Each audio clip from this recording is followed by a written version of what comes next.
और इस वक्त दूसरी बड़ी खबर आ रही है, शरद पवार का उद्धव को सीधा संदेश। बैठक के बाद उन्होंने कहा है कि उद्धव कड़े फैसले ले, ये इस वक्त की जरूरत है। एनसीपी कांग्रेस उद्धव के साथ खड़े हैं। शरद पवार ने साफ तौर पे कहा है विधायकों को वापस लाने की कोशिश करनी चाहिए।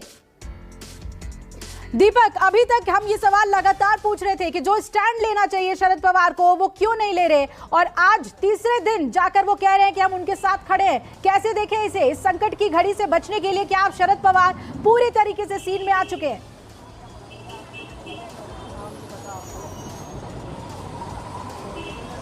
जी, जिस तरह से उद्धव ठाकरे ने कल 5 बजे वीडियो फेसबुक के जरिए जनता को संबोधित किया, अपने बागी विधायक हैं उनको संबोधित करते हुए जिस तरह की उनकी लाचारिता नजर आई, उसी को लेकर एनसीपी के प्रमुख शरद पवार ने ये बात कही है कि इतना लाचार होने की ज़रूरत नहीं है, अब कुछ बड़े और कड़े फैसले लेने की ज़रूरत होगी। क्योंकि जिस तरह से उद्धव ठाकरे ने उन्होंने अपने इस्तीफे सौंपने की बात कह दी कि आइए आपको बैठना है मेरी कुर्सी पर बैठिए, ऐसे में शरद पवार ने ये साफ कर दिया है कि आप बड़े और कड़े फैसले लीजिए, कोशिश कीजिए कि जो भी विधायक वहाँ पर मौजूद हैं उनमें से कितने विधायकों को आप फिर से अपने पाले में ला सकते हैं। अगर नहीं ला सकते हैं तो फिर विपक्ष की भूमिका में आकर अब विपक्ष में बैठने के लिए तैयार रहिए। ऐसे में साफ जाहिर है कि शरद पवार की तरफ से साफ संकेत दिए गए हैं कि उद्धव ठाकरे को जोर आजमाइश और भी तेज करनी होगी, जो भी साम दाम दंड भेद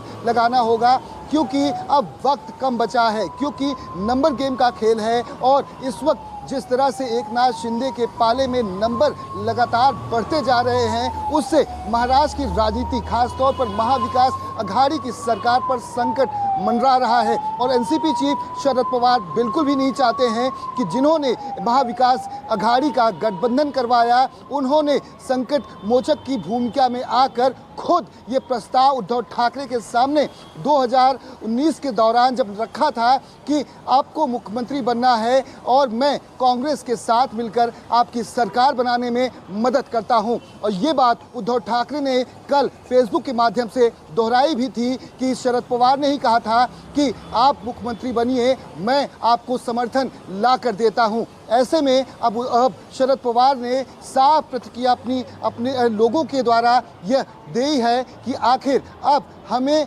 एकजुट होना होगा, क्योंकि कांग्रेस भी लगातार शिवसेना के साथ खड़ी होती नजर आ रही है। पर्यवेक्षक जब कमलनाथ कल पहुंचे हुए थे तो उन्होंने भी उद्धव ठाकरे से बात की थी, और यहाँ तक कि उन्होंने उद्धव ठाकरे ने भी इस बात के संकेत फेसबुक के माध्यम से दिए थे कि शरद पवार और कमलनाथ ने हमसे फ़ोन पर बात की है। यहाँ तक कि उन्होंने सोनिया गांधी का भी जिक्र किया कि सोनिया गांधी समय पर उनसे फ़ोन पर बात करती रहती हैं। अब देखना होगा कि उद्धव ठाकरे के पास बहुत कम वक्त बचा है कि आखिर वो क्या कुछ बड़े फैसले लेते हैं।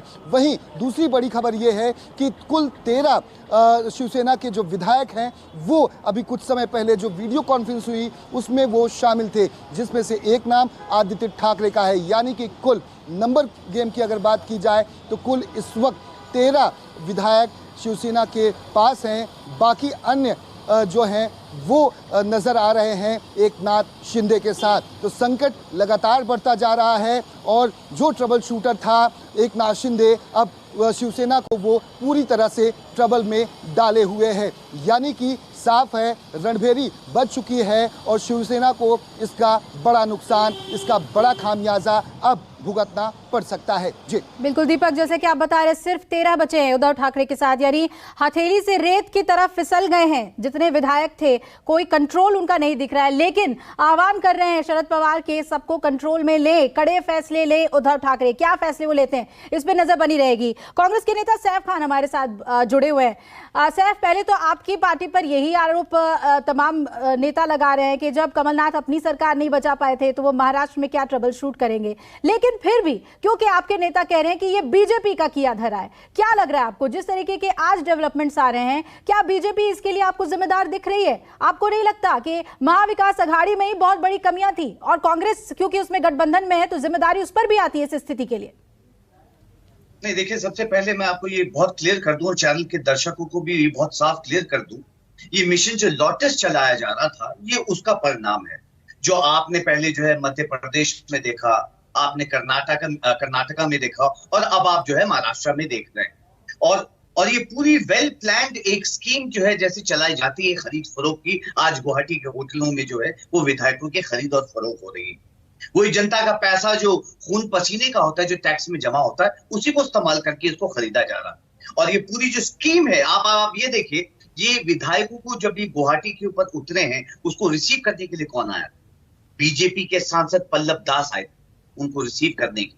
उनको रिसीव करके ट्रांसपोर्टेशन कौन सी इस्तेमाल हुई थी? आसाम स्टेट ट्रांसपोर्टेशन कॉर्पोरेशन की 3 बसेस आई थी, उनमें इनको विधायकों को जो है लेके दिया गया फुल सिक्योरिटी के साथ में जो है, और तब जाके जो है होटलों के अंदर जो उनको ठहराया गया।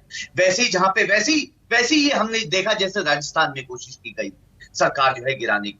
तो भारतीय जनता पार्टी बहुत अच्छी तरीके से और बहुत साफ तरीके से ये जानती है। इसका जवाब तो महेश वर्मा से ले लेंगे, लेकिन सैफ साहब एक बात बताइए, आप कहना चाह रहे हैं एकनाथ शिंदे को खरीद लिया गया, इतने विधायकों की खरीद फरोख्त हो गई?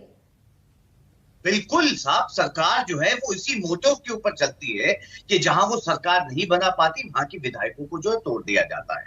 ये तो भारतीय जनता पार्टी का जो है फर्स्ट मोटो रहता है कि कैसे सांसद और विधायकों को जो है खरीदा जाए, तोड़ा जाए। महेश वर्मा जी, ये बहुत बड़ा आरोप कि ऑपरेशन कमल के लिए आप साम दाम दंड भेद सब कुछ लगा रहे हैं, ये बहुत बड़ा आरोप लगा दिया है कांग्रेस ने आपके ऊपर कि खरीद फरोख्त कर रहे हैं आप, इतने नेताओं को खरीद लिया है बीजेपी ने। ये सैफ खान साहब जो है, ये कांग्रेस के तरफ से इनकी कोई वक्त नहीं है। कल जो इनको सुना दीजिए जो बयान कमलनाथ जी ने दिया, और उन्होंने क्या कहा कि हमारे विधायकों को खरीद फरोख्त नहीं किया जा सकता है। ये सच बोल रहे हैं कि वो सच बोल रहे हैं? पहले ये क्लियर कर दें, स्पष्ट कर दें। कल इनका जो नेता कमलनाथ जो बोल रहे थे, वो सच वो है कि ये है जो ये बोल रहे हैं? ये कमलनाथ से बड़े नेता हैं, या कमलनाथ के बराबर के हैं, या कमलनाथ से नीचे के नेता हैं? तो ये इस तरह के बेसिर पैर की बातों का कोई महत्व नहीं है। सबसे पहली बात तो ये है। दूसरी बात, इस सैफ खान, आप सुना करो न्यूज को एक बार जो है ना सोच समझ के बोला करो कि आप बोल क्या रहे हो। जब ये स्पष्ट जो है, ये लड़ाई जो है ना बीजेपी की सत्ता की है, ये लड़ाई जो है शिवसेना की अपनी है, जहां सब चीज सच जो है यही न्यूज 24 के रिपोर्टर जो है सामने ला रहे हैं कि ऐसा क्यों हुआ, कारण क्या है। एकनाथ शिंदे जो कह रहे हैं, बाकी इनके जो रिपोर्टर्स जो कह रहे हैं, या तो इनके रिपोर्टर्स झूठे हैं जो ये खबर चला रहे हैं कि भाई एकनाथ शिंदे का ये जो फैसला है या जो ये चीज किया गया है, कारण क्या है, वो सब चीजें जो है दर्शकों को बताया जा रहा है। तो उनमें से एक आप भी हो, उसको सुनो समझो फिर बोलो कि हाँ क्या है। बेसिर पैर की बात करने से कोई लाभ नहीं है, क्योंकि वहां जो है आप लोगों का गेम समाप्त हो चुका है। तो तीसरी बात जो सबसे इंपॉर्टेंट है कि आप लोग वो लोग हो जो कि आंख बंद करके भ्रष्टाचार करते हो। आज वहां भ्रष्टाचार के मामले में 2 आपके वहां कैबिनेट मंत्री जेल में हैं। भ्रष्टाचार का आपने अंत कर दिया, लूट का आप लोगों ने अंत कर दिया। उस वजह से भी कहीं दिखाई दे रहा है कि ऐसा ना हो।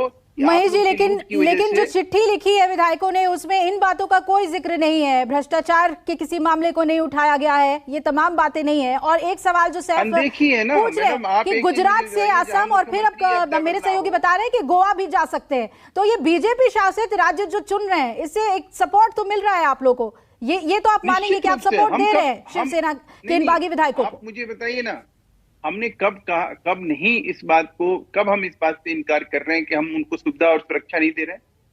ये हमारी ड्यूटी है, ये हमारा कर्तव्य है, इससे हमें कौन रोक सकता है? और इसमें बुराई क्या है? फडणवीस जी से भी बात हो रही है क्या? उनकी तरफ से भी सुरक्षा मिल रही है क्या? किसको?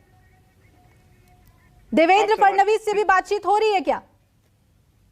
देखिए, देवेंद्र फडणवीस जी का जो काम है वो निश्चित रूप से करेंगे। हमारे महाराष्ट्र के बीजेपी के वो विपक्ष के नेता हैं, पूर्व मुख्यमंत्री हैं, हमारे वहाँ के सर्वमान्य नेता हैं, उनका कोई भी चीज उनके जरिए सारी चीजों को एक्सेस किया जाएगा। इस स्थिति पर पूरी नजर बनी हुई है, आरोप प्रत्यारोप कांग्रेस और बीजेपी का जारी है, और तमाम अपडेट्स पे हम लगातार नजर बनाए हुए हैं। आप दोनों मेहमानों का शुक्रिया, और हमारे सभी सहयोगी ग्राउंड जीरो पर लगातार मौजूद हैं। महाराष्ट्र की एक अपडेट आप तक हम लगातार पहुंचा रहे हैं।